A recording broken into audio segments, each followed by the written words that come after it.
Hey, what's going on, Kid Zone leaders?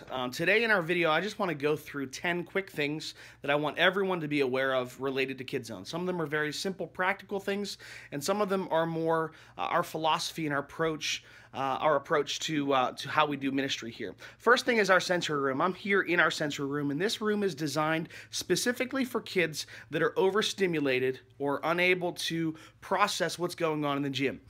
Keep in mind that our experience in the gym in Kid Zone is high energy, it has flashing lights, it has loud music, and it has big crowds. Each one of those things can be something that can be overstimulating to any child with a sensory disorder. So we've created this room to be more of a calming room for kids that are overstimulated by what's going on in the other room.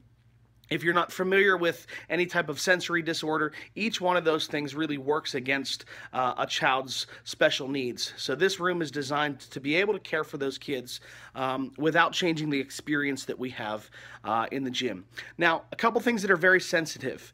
You never want to identify a child as having special needs or as having autism or any other special needs condition. You never want to label them unless the parent has specifically told you about their diagnosis. Really, the safest thing is to not say anything about a diagnosis, to never use the word autism, and not even use the word special needs. We want to do our best to care for kids that may have special needs, but that phrase in itself can be very sensitive, especially if there's not an official diagnosis from a doctor. I don't believe we have anybody that is qualified to give any diagnosis. So really what we want to do is we just want to care for the child. Let's address them by name. Let's not label them with any condition. We just want to care for them. Now, this room is designed for kids that maybe are overstimulated by the other room. Here's another example of maybe a child that doesn't have what we would typically consider special needs, but needed to use this room. We have one boy that got a concussion a little while ago, and the loud noise during worship bothers him. So during worship, he comes back here to just get away from the loud music. Now, here's something that I want everyone to be aware of. Before you bring any child back here to the sensory room, please talk to me, talk to Pastor Sarah, or talk to your service coordinator, and we will tell you whether or not a child should come back here. We don't want you to bring them back without bringing one of us into the loop, and we also don't want you to tell them that they can't come back unless you talk to one of us.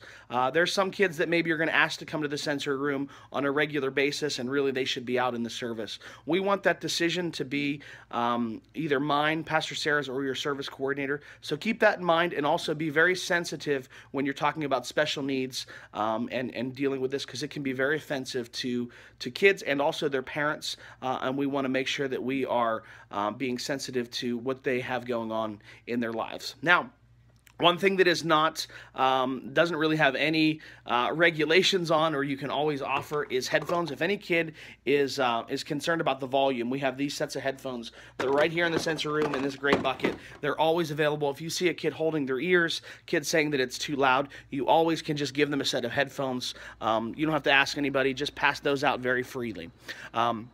So number one, sensory room. Number two, the headphones. Number three is our check-in area. This is the area that's specifically designed to get kids to come into the Kid Zone room. And these double doors here, these are our entrance. I would like to keep these doors exclusively for entering the gym. If you have people that want to leave the gym, we want to make sure we direct them to the other place. But nobody should leave out this door, and this really starts with all of us. We should never use these double doors to leave the gym. Only use this as an entrance, and then the door on the far side of the gym, the single door, you all know where it is. That's our exit.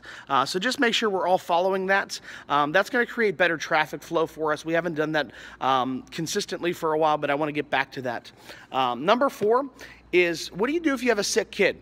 Many times kids are going to raise their hand and say they're sick, they don't feel well, their stomach hurts. Before you promise them anything, before you say, we'll go get your parents, you need to talk to either me, Sarah, or your service coordinator. You never want to promise them anything. So really the best solution that I've found for kids that are saying they're sick is right here. It's our water fountain.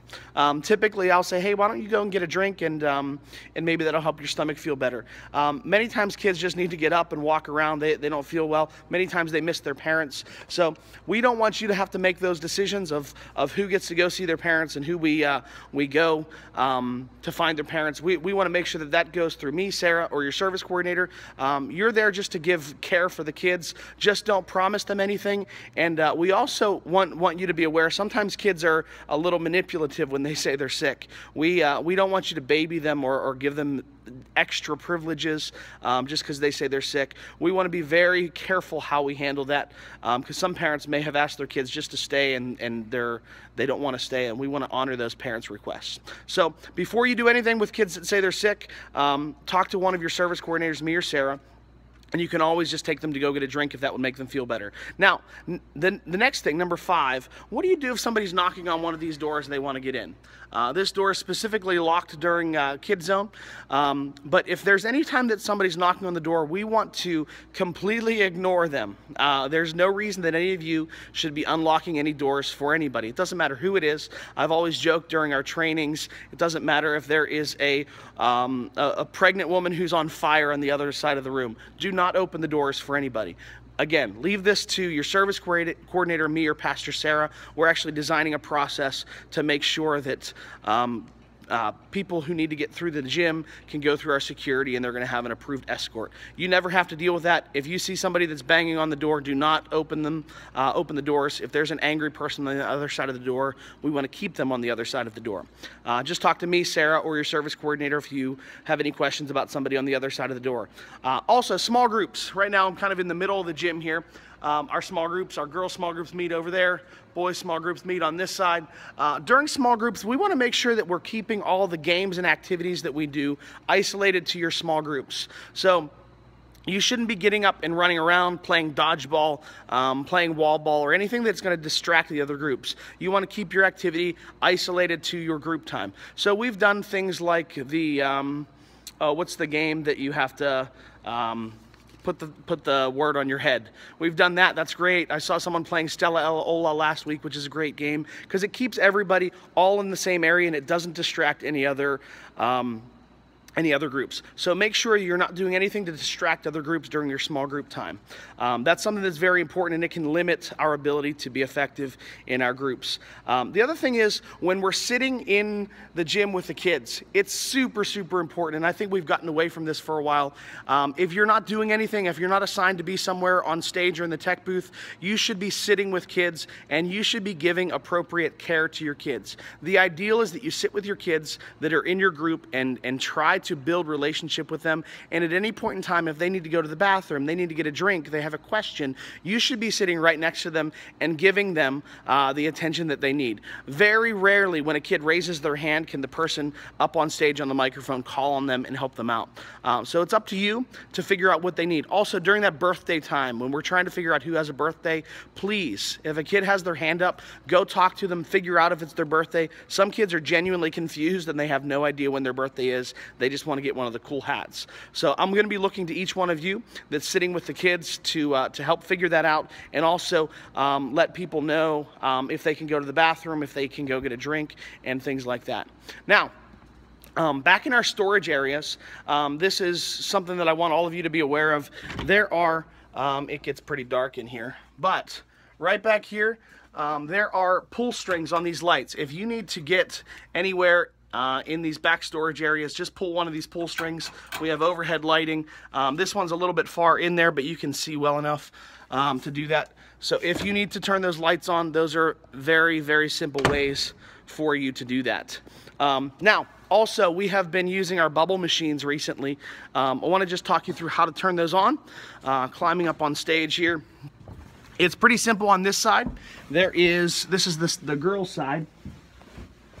There is a white control right here that turns the bubble machines on. You just slide this little slider up, and that should power everything on. And as you can see right there, turns all the bubbles on. Again, white control, slide it down for off, slide it up for on. And for the other side, on the boys' side, there's just a power strip that you flip. I'll show you how to get to that. Now right here is actually my last thing that I want to talk about, number 10, using the door. This door is a sliding door. If you try to open it like this, it just swings from the bottom. All that you need to do is slide it like that. Now typically during the service, this whole thing will be open and the door will be a little easier to open, but we can at least make that work now. Now right here is our power strip. We will make sure our bubble machines, if we're using them, are all plugged in and ready to go. But all you should need to do is flip the power strip on, and that turns the bubbles on the boys' side. So those are 10 quick things that I want everyone to know related to Kid Zone. I'll see you guys all this coming weekend. Have a great day. Bye.